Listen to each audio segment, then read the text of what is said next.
What's up everyone, welcome back. First off, I just wanted to tell you guys that I am sorry. I left a lot of people hanging with my 2024 Kawasaki ZX6R Bike Build series.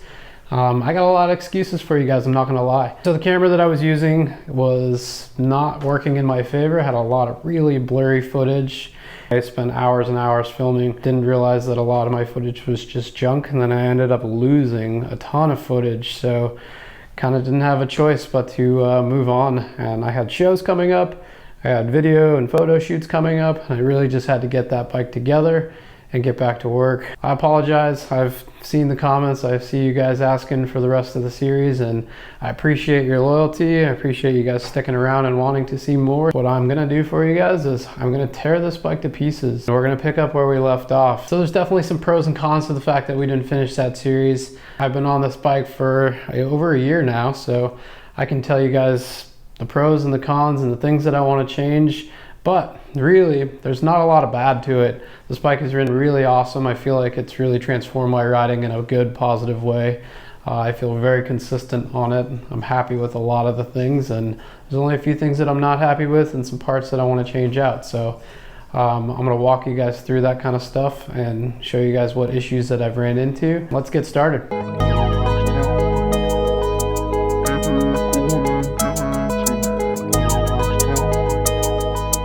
All right, got this thing all stripped down. It's pretty bare.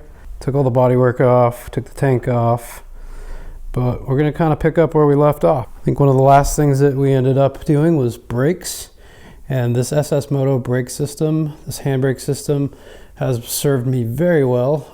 I'd never used any other rotor besides an OEM rotor, and this 310 millimeter rotor made by SS Moto has been solid.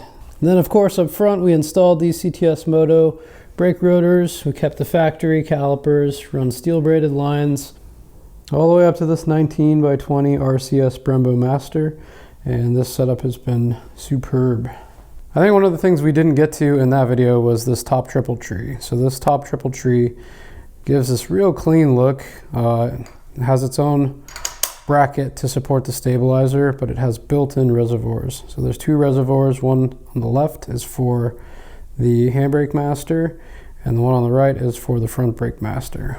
It's made by NDC. So you can see here in the front of it, it's machined with the reservoirs built into it, and the lines just come off. Got this side that goes to the front brake master, got this side that goes to the handbrake master. All right, so let's talk about this engine. What needs to be done to it, what we have to do to bypass certain things, keep it running prime for the riding that we're gonna do with it.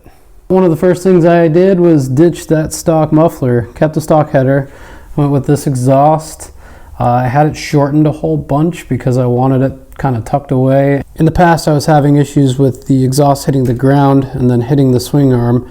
And like I had talked about before, I got a lot of fab work and everything done to this swing arm. Don't really want a big dent in it, so if we could keep it off the ground and from doing further damage to the bike, even better. I think this muffler is like 8 inches in length, but it's real short. It sounds really good.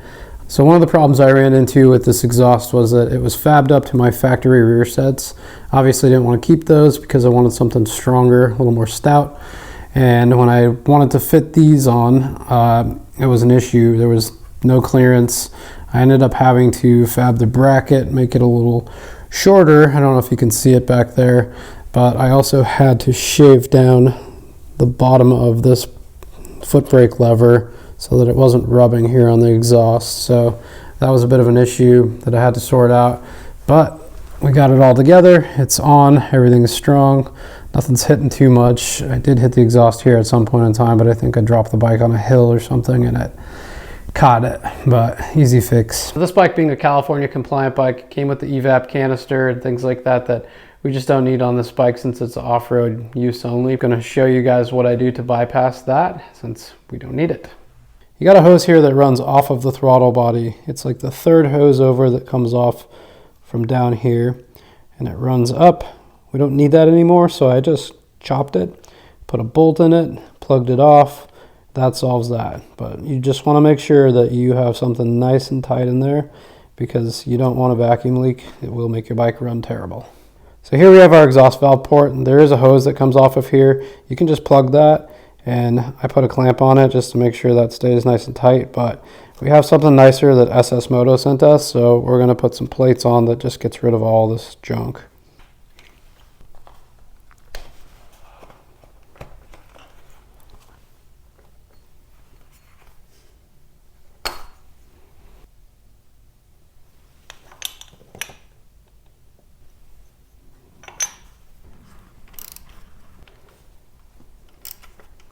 Well, that was easy. Made things way cleaner too. Alright, so let's talk about this crankcase breather here. This hose would normally go up to the bottom of the airbox. Just gives the crankcase an area to breathe into. And the problem with that, and doing like stoppies and wheelies, and if the bike crashed and flipped over or something, all that oil would go up into the airbox, could run into the cylinders and hydrolock the engine. So to bypass that issue, I just run a longer hose into that hose, and I run it to one of these little filters, so it's still able to breathe.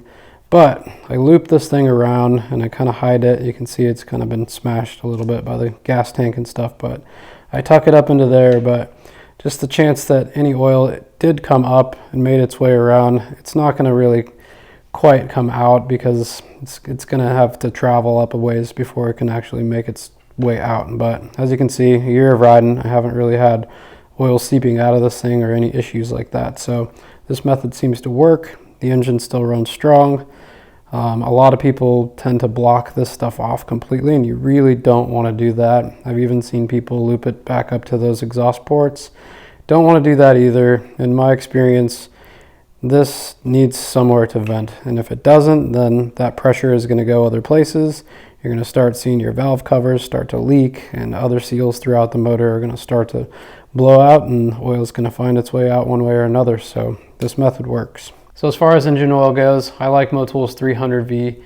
The weight varies depending on the season for me, what I've got going on. I don't run an oil pickup in this bike or any of my bikes, so good oil is pretty important to me. I'm always hitting rev limiter, doing burnouts, drifting, wheelies for long periods of time. Depending on the season, the weather, it's dependent on which weight of oil that I choose to use.